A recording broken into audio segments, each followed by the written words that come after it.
Ben sana ne sapar ettim ha? Öğrenip bilmeyen geçtim. Şu yarış bir için vacip. Düşünüyor musun?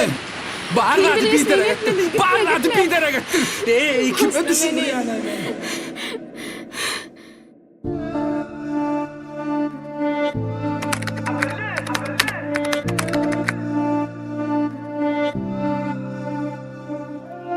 Asman yıldızlarını birme bir çöple, boynuna da kayın sevdiğine niyetle.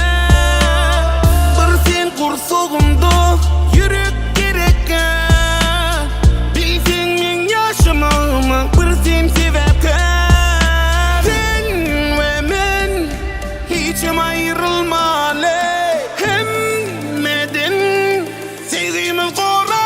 Asmana şeyle bulayım gülüşüm, beni yaşa diyar, sen beni sevişim. Asmana ayım gülüşüm, şeyle bulayım gülüşüm, beni yaşa diyar, sen beni sevişim.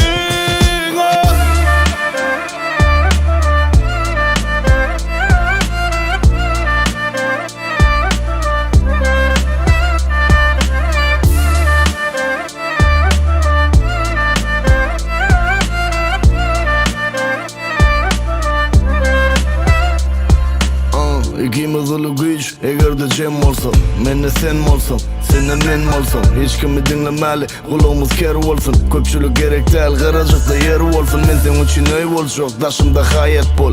Men de musulman, dilimde ayet bol. Men sen aklı olcuyum, senem şayat bol. Garad yanımda olsun, bu yalan çinem halat bol.